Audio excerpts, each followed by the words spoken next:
acumulado el aumento insostenible de las cargas ganaderas. El incremento del carácter estante de las ganaderías por el abandono generalizado de la trashumancia provoca que los renuevos del arbolado se encuentren expuestos durante más tiempo al diente del ganado. Claro, el problema de la mala economía del mundo ganadero reside en que vendemos los terneros al mismo precio que hace 25 años, que la administración no es capaz de poner a las distribuidoras en su sitio, que la cadena de valor, desde el consumidor hasta el productor primario, se distribuya de una manera razonable, que los precios de los piensos han subido excesivamente por la especulación y la administración no es capaz de frenar la especulación, y claro que el ganadero tiene precios de coste de 2012, con lo cual la única opción que le queda es aumentar la carga ganadera o cerrar el garito e irse a su casa. La PAC te permite unas cargas ganaderas que no aguanta la dehesa. Europa tendría que haber gestionado de diferente manera dependiendo del ecosistema del que estemos hablando. La dehesa no aguanta las cargas ganaderas que se ha puesto Europa. El ganadero tiene tiene la posibilidad de aumentar la carga, que es lo único que puede hacer, con lo cual se degrada mucho más la dehesa.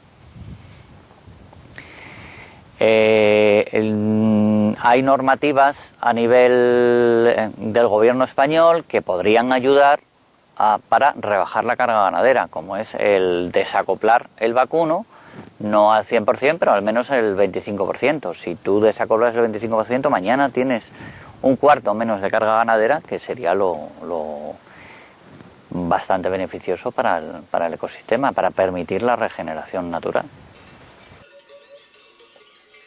Producir y vender. Obtener beneficios que dejen abierta la puerta al cuidado de los bienes y recursos. Alternativas existen, como acogerse a la producción en ecológico. La demanda de productos ecológicos sigue aumentando. El problema es la reconversión intelectual y técnica de las explotaciones y las dificultades de encontrar una distribución alternativa.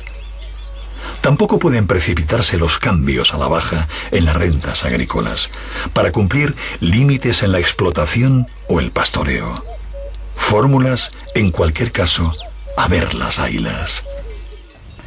Entonces, el pretender formar al ganadero actual, que la edad media en el campo pues andará rozando los 50 años, es inviable. Con lo cual sería mucho más práctico el tener una empresa de asesoramiento, porque además existe la fórmula para la condicionalidad. Hay empresas de asesoramiento para la condicionalidad, pues meter dentro en esas empresas que te asesoren también sobre temas forestales y hacer un plan de gestión forestal. Eso, además, desde la administración se podría incentivar actualizando los contratos territoriales de explotación. El contrato territorial de explotación es un contrato, no es una subvención, que se establece entre la administración y el ganadero para mejorar aspectos del paisaje. No tiene por qué ser solamente vegetal, pueden ser levantar paredes de piedra, es un resto cultural que no hay por qué perderlo, ¿no? Entonces, este contrato de explotación, al ser un contrato, yo, si me comprometo a que haya dentro de 5 años 50 árboles por hectárea, pues me he comprometido, y si no, no cobro. Y si se mueren 7, pues los tendré que resembrar para poder cobrar el contrato. Pues eso es una fórmula que en algunas comunidades autónomas españolas existe desde el 2007, Navarra, en Baleares, y aquí con el patrimonio que tenemos y con la necesidad de proteger el patrimonio que tenemos, sería una fórmula que no es que vaya a sacar al ganadero de pobre, pero si le optimiza un poco su mano de obra, el trabajo de mejorar, el trabajo de mantener el ecosistema, pues bienvenido sea.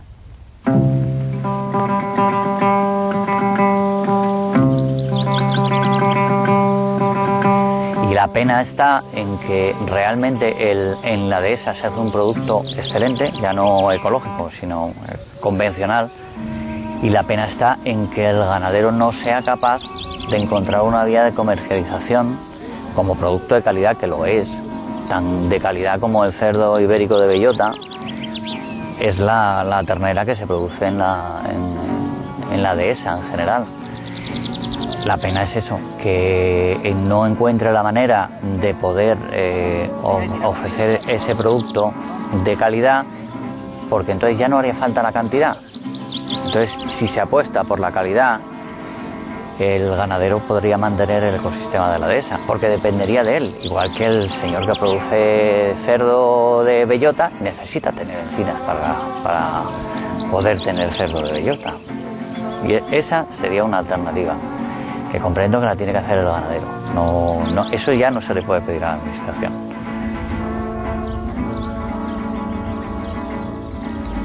Una dehesa semejante a un campo de golf o una dehesa de renuevos, carrascos y espinos. Una diferencia evidente.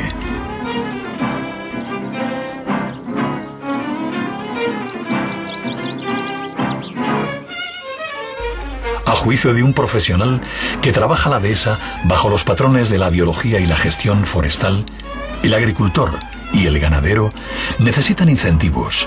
No solo de aire se vive. Estamos con el mismo clima, la misma lluvia, el mismo frío, no hay ni pizca de regeneración. Aquí hay la regeneración que le pidas y más. Diferencia, un incentivo. En este caso tenemos el incentivo que tenemos, pues hacemos producción ecológica y es suficiente razón como para mantener el ecosistema con una carga baja y interesándose por el medio ambiente, y en este caso no hay ningún incentivo. Mira cómo está esto de lombriz, ¿ves? Eso es una señal de que el suelo está vivo, de que el trabajo que hacen las lombrices, que no está castigado por el exceso de nitrógeno, porque entonces no las habría. Ahora mismo además estamos en un momento para la lombriz que no es el más adecuado, porque hace frío, porque están ahí abajo tal, pero que te dice cómo se trata el suelo, que es una de las cosas que en la producción ecológica sí cuidamos mucho. Siempre me dicen, cuando vienen a verme gente, siempre me dicen, coño, hemos estado en tu casa y no hemos visto ganado. Me has enseñado paisaje. Pues no eres ganadero. Sí soy ganadero, pero el ganado, para atenderlo bien, empieza por gestionar bien el suelo, por respetar el suelo y todo lo que hay encima. Yo te aseguro que todo el dineral que se ha metido en intentar reforestar páramos que no daban de sí, que además, como ha sido en plan subvención, ha sido tú hazlo y a ver qué sale, a ver si... Y la eficiencia ha sido nefasta. Todo ese dinero incentivando al ganadero a que baje la carga ganadera y se potencie la regeneración natural, hubiera sido muchísimo más efectivo. Pero vamos, 100 veces más efectivo, porque se ha derrochado muchísimo dinero. Sin la trashumancia, el ganado esquilma año tras año las encinas recién nacidas, con las que antes no coincidía. La protección de las bellotas y los renuevos es una de las tareas que no se pueden postergar. A veces basta aplicar recetas muy sencillas. Pues mira, esto es un ejemplo de regeneración natural y de protección natural. El espino blanco tiene unas espinas potentes, ha protegido, en este caso una encina, de la boca del ganado con las espinas. Además, hay una muy buena relación entre la encina o el alcornoque y el espino blanco, porque el espino blanco hace una tierra fantástica, es humus, huele a bosque, es que es de una potencia el olor tremendo. Y tiene una textura muy buena. Entonces el espino protege, le da sombra, le proporciona un suelo adecuado, y el único problema es el primer año, que compiten por el agua. La raíz de la encina o del alcornoque el primer año es pequeña, el primer verano, y ahí se produce una competencia que hay que solucionar. Nosotros normalmente lo que hacemos es, aparte de esta regeneración espontánea, pues hacemos una forzada, y es sembrar. Y lo que sembramos no es encina, porque ya encina tenemos bastante regeneración, lo que sembramos es alcornoque. Lo que pretendemos, porque creemos que en esta explotación hay poca cantidad de alcornoque, viene a haber un 10%, queremos tener mayor proporción de alcornoque para asegurar que el periodo de montanera sea más largo. El alcornoque suelta bellota 2 veces al año, a veces 3, y aunque no tiene la calidad que tiene la bellota de la encina, pero lo que sí conseguimos es ampliar el periodo en la que los animales pueden comer bellota. Si tenemos muy buena montanera, pero se cae toda la bellota en el mes de noviembre, se moja, se pudre, los animales han consumido bellota hasta noviembre. Pero si tenemos un periodo largo, y sobre todo cuando se saca a distinto tiempo, pues se amplía mucho el periodo de montanera. Es una estrategia buena para la dehesa. En la siembra de los alcornoques aprovechamos lo mismo que ha hecho la naturaleza. El espino blanco sembramos en el interior, y a veces sembramos bellota y a veces sembramos planta de alcornoque. La planta de alcornoque nos da un poco de miedo. Si la producimos nosotros no hay problema, pero nos da un poco de miedo el comprar plantas en vivero, porque nos da miedo que vengan infectados de algo que no tengamos nosotros aquí y sea peor el remedio que la enfermedad. La ventaja de la planta, pues que solamente compite por el agua con el espino el primer año, porque ya tiene una raíz, y a partir del primer año ya no hay ninguna competencia. El problema de la bellota, que hasta que saca una raíz lo suficientemente grande, pues pueden pasar 2 veranos, con lo cual el riesgo, 2 veranos compitiendo con el espino blanco por el agua, con lo cual el riesgo es mucho mayor.